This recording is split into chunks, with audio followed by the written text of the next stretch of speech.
আসসালামু আলাইকুম। কবরস্থানের বাহিরে লেখা ছিল, শেষ মঞ্জিল তো তোমার এটাই। আসতে না আসতেই তো জীবনটা কেটে গেল। কি পেলে তুমি এই দুনিয়া থেকে? কিছুই না।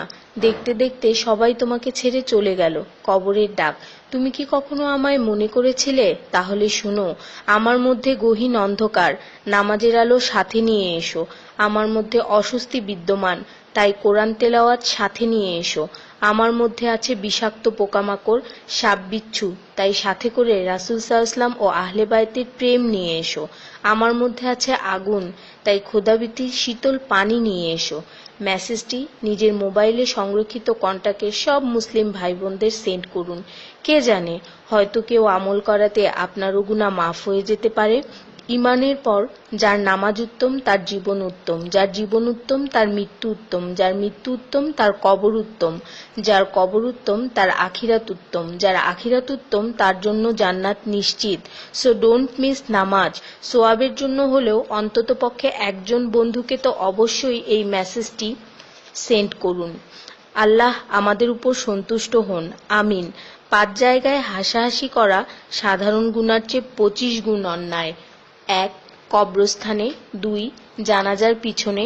3. কোনো মজলিসে। 4. কোরআন তেলাওয়াতের সময়। 5. মসজিদে। শুধু একবার কাউকে পাঠান, অনেক মানুষ এসব গুনাহ করা থেকে বেঁচে যাবে। একা আছেন, আল্লাহকে স্মরণ করুন। কষ্টে আছেন, মোহাম্মদ ও আলে মুহাম্মদের উপর দরুদ পড়ুন। মন খারাপ থাকলে ইয়া হাইয়্যু ইয়া কাইয়্যুমও পড়ুন। টেনশনে থাকলে ইয়া রাহিমও পড়ুন। ফ্রি থাকলে মেসেজটি ফরওয়ার্ড করুন।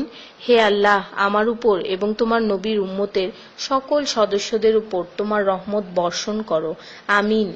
তথ্য: আপনি কি জানেন পবিত্র কোরআন শুনলে ক্যান্সার হয় না?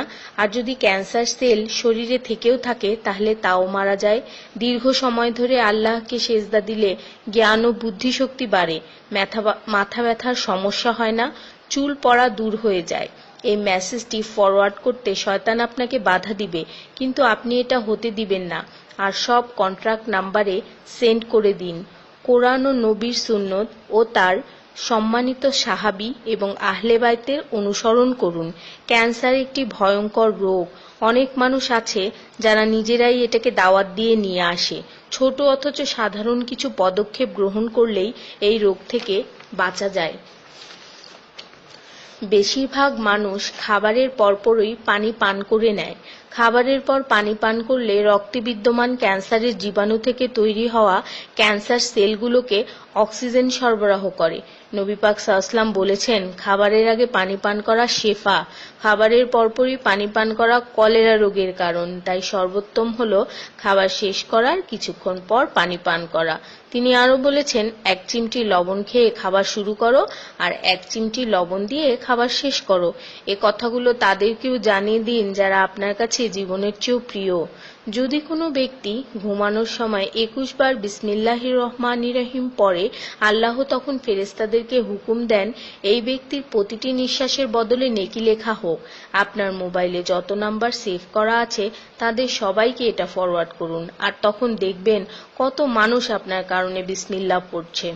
শেফা আর শেফা। রোজ একটা করে আপেল, নো ডক্টর। রোজ 4টা বাদাম, নো ক্যান্সার। রোজ একটা লেবু, নো ফ্যাট। রোজ 1 glass milk, no bones problem. রোজ 12 গ্লাস পানি, নো স্কিন প্রবলেম। রোজ 4টা খেজুর, নো উইকনেস। রোজ 5 ওয়াক্ত নামাজ, নো টেনশন। রোজ কোরআন অর্থসহ তেলাওয়াত, happy and happy. So don't stop forward please. স্কিনের জন্য অজুর পানি, হার্টের জন্য কোরআন তেলাওয়াত, স্বাস্থ্যের জন্য নামাজ, আর খুশি থাকার জন্য আল্লাহর জিকির করুন। জেনে রাখবেন, ভালো কথা প্রচার করা সৎকার সমতুল্য, সাথে 30 লাখ নেকি।